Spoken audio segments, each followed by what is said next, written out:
बाहर का कंट्री दुनिया को देगा तो दुनिया उसको उसके बदले में पैसा देती है, तो मुल्क तरक्की करता है। वो कंट्री फेल हो जाती है, वहाँ पे औरत और मर्द सेम है, बराबर है, इकोनॉमी में भरपूर किरदार अदा करता है। हाँ, शहर कैसा लगा? बहुत ज़बरदस्त। उनका समंदर, उनका जो सत श्री अकाल, उम्मीद करता हूँ ठीक होंगे, खुश होंगे। मैं उतारी नाजी मेरे साथ मौजूद हैं नीलोफर, और मैं इस वक्त देख रही हूँ त्रिवेन्नानित। चलो आज पढ़ें। क्या है ये? एक शहर का नाम है। अच्छा। जो हमने नहीं लिया कभी ज़िंदगी में, अच्छा, तो हमारी ज़बान पे चढ़ नहीं रहा। खैर, मजे लेंगे वो लोग, पढ़ने की कोशिश चप्पल ऑफ कर नहीं, उनको एंटरटेनमेंट मिलेगा, कोशिश अच्छा, करें। कोशिश करते हैं, चलें। ताहिर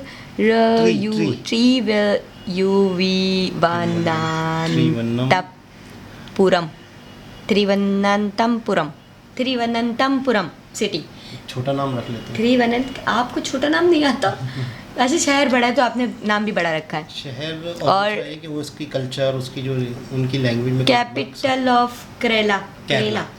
केरला का तो नाम सुना है ना फिल्मों में। हाँ, मगर मैं करेला पढ़ूंगी। मेरी मर्जी। चले ठीक है। और उसके बाद है केरला त्रिवंदम सिटी। शॉर्ट में भी है, सिटी करते हैं, शॉर्ट में भी है त्रिवंदम। हाँ, त्रिवंदम दो सिटी। नाम है इनके। त्रिवंदम सिटी, त्रिवनंतपुरम। एक टेंपल भी था ना। हाँ, स्टार्ट करते हैं वीडियो। स्टार्ट।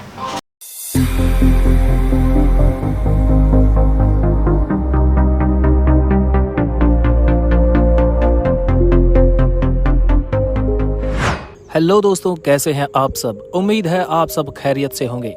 आज हम इस वीडियो में बात करने वाले हैं केरल के तिरुवनंतपुरम शहर की। तिरुवनंतपुरम शहर, जिसे पुराने समय में त्रिवेंद्रम के नाम से पुकारा जाता था, इस शहर को जिस बड़ी वजह से याद किया जाता है वो है इसकी अट्रैक्टिव वास्तुकला।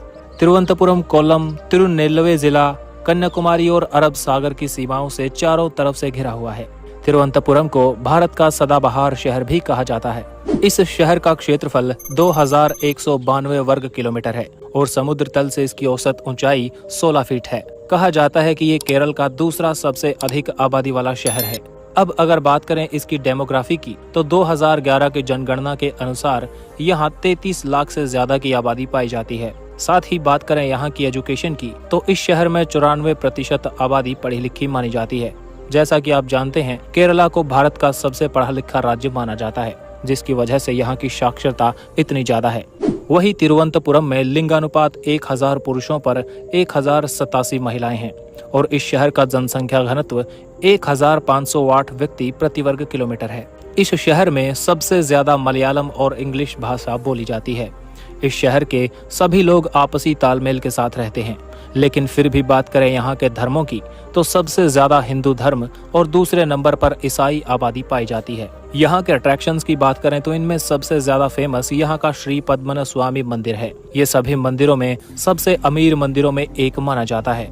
श्री पद्मनाभ स्वामी मंदिर भगवान विष्णु के अवतार भगवान पद्मनाथ को समर्पित है। दूसरा फेमस जगह यहाँ पर शंखुमुखम बीच है। ये बीच अपनी साफ सफेद रेत और साफ नीले पानी के साथ साथ अरब सागर के सुंदर दृश्यों के लिए जाना जाता है। इसे शहर के सबसे खूबसूरत बीच में से एक माना जाता है। इसके अलावा वेल्लयानी झील तिरुवनंतपुरम जिले की सबसे बड़ी मीठे पानी की झील मानी जाती है। ओणम के त्योहार के टाइम झील में एक सर्प नौका दौड़ आयोजित की जाती है, जिसे देखने के लिए लाखों की संख्या में भीड़ लगी रहती है। वही यहाँ पर अंचुथेगु किला तिरुवनंतपुरम शहर के पास में एक ऐतिहासिक किला माना जाता है। ये किला अपनी वास्तुकला की खूबसूरती के लिए जाना जाता है। ये किला अब इतिहास प्रेमियों और घूमने वालों के लिए एक लोकप्रिय जगह बन चुका है। जो इस किले के अतीत के बारे में जानना चाहते हैं तो यहाँ पे जा सकते हैं। बात करें यहाँ के सबसे फेमस फूड की, तो तिरुवनंतपुरम में आपका नाश्ता अप्पम के बिना अधूरा माना जाता है, जिसे खाने के लिए डेली भीड़ लगी रहती है। बात करें इस जिले की इकोनॉमी की, तो यहाँ की अर्थव्यवस्था खेती, उद्योग और कारखानों पर निर्भर है। इस शहर में नारियल, केला और टेपियोका चावल और चाय जैसी फसलें उगाई जाती हैं। तिरुवनंतपुरम केरल की राजधानी और सबसे बड़ा शहर होने के साथ साथ ये एक सूचना और IT केंद्र भी माना जाता है। इसके अलावा यहाँ के लोगों द्वारा मछली पालन से भी अच्छी खासी आमदनी हो जाती है। अगर बात करें तिरुवनंतपुरम शहर के इंफ्रास्ट्रक्चर की, तो यहाँ के ट्रांसपोर्ट इंफ्रास्ट्रक्चर को विकसित करने पर ध्यान दिया जा रहा है। इस शहर में घूमने के लिए आप हवाई जहाज, ट्रेन या सड़क मार्ग कहीं से भी जा सकते हैं, क्योंकि ये शहर हर मार्ग से अच्छी तरह से जुड़ा हुआ है। तिरुवनंतपुरम में घूमने के लिए चेन्नई, दिल्ली, गोवा, मुंबई अंतर्राष्ट्रीय हवाई अड्डों से उड़ानें भरी जा सकती हैं। इस शहर की अच्छी कनेक्टिविटी से यहाँ का व्यापार भी काफी बेहतर हो रहा है। वहीं यहाँ पर बेंगलोर, एर्नाकुलम, बेंगलोर, चेन्नई, दिल्ली, गोवा, मुंबई, कन्याकुमारी और अन्य शहरों से यहाँ के लिए रेलगाड़ियाँ चलती हैं। तिरुवनंतपुरम की सड़कों पर आपको KL1, 19 और 22 नंबर प्लेट वाले वाहन दौड़ते मिल जाएंगे। तो दोस्तों, कभी भी आपका घूमने का मन है तो यहाँ पर एक बार जरूर जाइए और अपने कैमरे में कैद कीजिए केरल की सबसे सुंदर संस्कृति और सभ्यता को।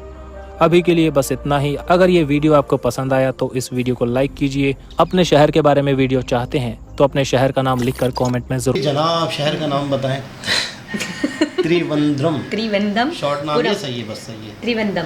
और वो जो था ना त्रिवंद्रमपुरम, और हमने पिछली वीडियो देखी थी जिसमें टेंपल का जिक्र था कि अमीर तरीन टेंपल, उसमें भी सबसे आगे वो इसी शहर में, यही शहर है केरला, यही शहर है केरला। इसी शहर के नाम पे उस टेंपल का नाम, और उसके चारों तरफ जो है वो पानी है, नहीं तीनों तरफ पानी है, वो एक ही रास्ता सिर्फ उसका आ रहा है। शहर जो है ये खुद समंदर के करीब है, यानी यहाँ पे बंदरगाह है। जैसे कराची भी समंदर के करीब है, लाहौर नहीं है। हाँ।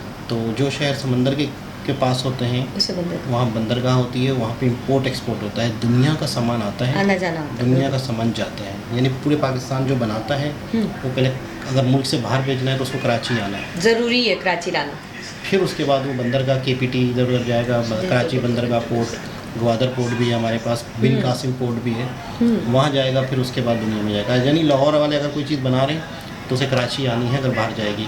और अगर लाहौर वालों को कोई चीज़ केमिकल या कोई भी चीज़ चाहिए कुछ बनाने के लिए, तो फिर वो पहले कराची आएगी चीज़, फिर लाहौर जाएगी। अब मुझे आप बताएं, हमारे यहाँ की लेडीज़ सिर्फ लॉन्च में बैठ भी जाती है ना तो भी हिल्डर ही होती है। उनकी लेडीज़ लॉन्च चला रही थी, वो कश्तियाँ चला रही थी। देखो वहाँ पे मतलब औरत और मर्द को अलग समझा ही नहीं गया ना। मेन चीज़ ये है कि वहाँ पे औरत और मर्द सेम है, बराबर हैं, इकनॉमी में भरपूर किरदार अदा कर रहे हैं। हाँ। शहर कैसा लगा? बहुत ज़बरदस्त। उनका समंदर, उनका जो वो जो जगह थी जिस जगह पर ये बता रहे थे कि ये साफ सुथरा। हाँ। अच्छा, वैसे जब हम ड्रोन शॉट देख रहे थे तो मैं रोड ही नोट कर रहा था कि बड़ी साफ़ सुथरे, मतलब नीट एंड क्लीन, सफाई का तो भाई। अच्छा, केरला की सबसे खास बात, सबसे ज़्यादा हम कहते हैं कि इंडिया गरीब, कहते हैं ना इंडिया गरीब है, इंडिया यूँ है, इंडिया यूँ है। मेरे ददियाल वाले तो बताते ही हैं कि भाई तुम लोग आओ तो हम बताएं ना कि कहाँ कहाँ ले जाओ। मगर जब वीडियोस देखते हैं, हम मालूमात करते हैं, तो हमें हैरत हो रही है कि हमें जो बताया गया, जो हमने सिर्फ सुना, जो देखा नहीं, और जो ड्रामों में, फिल्मों में देखते हैं, वो जो गांव का दिखाते हैं और CIDs वगैरह, ये तो बिल्कुल वेस्ट लगते हैं। लेकिन जो हम ये देख रहे हैं तो इसमें तो हैरत, वो आउट ऑफ सोच कहते हैं ना, आउट ऑफ थॉट, सब कुछ बिल्कुल आउट। ऐसा ही बिल्कुल। मुझे तो बहुत मज़ा आया ये देख कर कि भाई इतनी सफाई और इतना साफ सुथरा हर चीज़ की, और महिलाएं ज़्यादा हैं, पुरुष कम है। पुरुष आदमी ये पूरी दुनिया में, आप भी पुरुष है। मैं महिला हूँ, ये पुरुष है। हाँ, यही मैं कह रही थी। तो दूसरा ये है कि जैसे अभी एजुकेशन रेट जो है केरला में, मैंने बहुत सुना है कि 94%। अच्छा, एजुकेशन रेट कैसे निकाला जाता है, यानी कि पढ़े लिखे लोग कितने हैं? एक अच्छा, पाकिस्तान का एजुकेशन रेट क्या है? पाकिस्तान का एजुकेशन रेट है 60%, यानी 100 लोग हैं, हाँ। उसमें से सिर्फ 60 लोग पढ़े लिखे हैं। पाकिस्तान की आबादी जितनी है उसमें से 60 लोग पढ़े लिखे हैं। केरला की बात हो रही है तो यहाँ पे 94% पढ़े लिखे। तो पढ़े लिखे की कैलकुलेशन ये निकाली जाती है कि जो अपना नाम लिख सके, बिल्कुल, जो अपना नाम लिख सकता है वो पढ़ा लिखा कहलाता है। एजुकेशन रेट इस तरह निकाला जाता है। हाँ। तो मैं मतलब लोग समझेंगे कि 60% लोग पढ़े लिखे हैं, तो वो 60% सिर्फ अपना नाम लिखना जानते हैं। तो इस हिसाब से ये कैलकुलेशन की जाती है।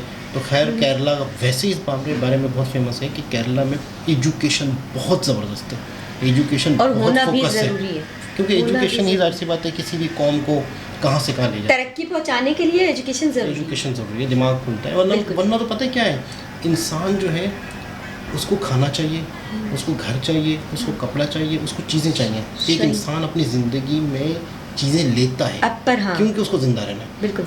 अब ये कैलकुलेट करना है कि वो इस दुनिया को दे क्या रहा है, वो क्या चीज़ बना, ठीक है ना, वो बना क्या रहा है, वो कर क्या, एक इंसान कितने लोगों की ज़िंदगियाँ बेहतर बना रहा है, इसी तरह उसी अच्छा जो इंसान एक वजूद है, एक बॉडी है, वो बॉडी किसी काम की है तो उस बॉडी को लोग कुछ देंगे, उसकी ज़िंदगी आसान करेंगे।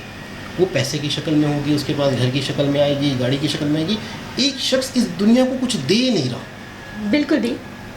ना वो डॉक्टर है, ना वो इंजीनियर है, ना वो कारीगर है, ना वो प्लम्बर है, ना वो इंजीनियर मतलब बिजली वाला, कुछ भी नहीं दे पा रहा वो, तो उसको कुछ भी नहीं मिल तो सकता। उसको कुछ नहीं मिल सकता। इसी तरह आ जाते हैं हम कंट्रीज़ पे। एक कंट्री बनाता क्या है, एक कंट्री प्रोड्यूस क्या करता है, एक कंट्री एक्सपोर्ट क्या करता है दुनिया को। वो अपनी हर चीज़ बनाकर आगे बढ़ाकर कंट्री दुनिया को देगा तो दुनिया उसको उसके बदले में पैसा देती है, तो मुल्क तरक्की करता है। वो कंट्री फेल हो जाता है, वो कंट्री नाकाम हो जाता है जो ज़्यादा चीज़ें खरीदता है बाहर मुल्कों से, बिल्कुल, और खुद तो ऐसा कुछ नहीं बनाता जो बेच सके, तो वो गरीब कंट्री बन जाते हैं।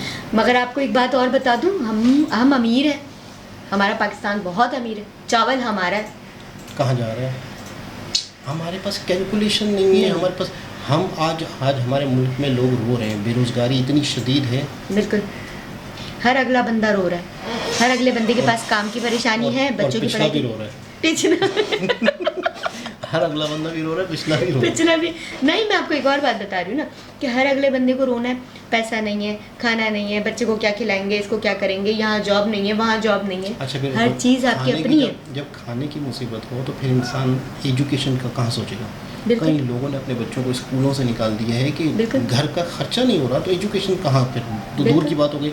फिर यही अब गुर्बत चल रही है, यही जनरेशन 15 साल बाद इस मुल्क की नाकारा कौम बनेगी।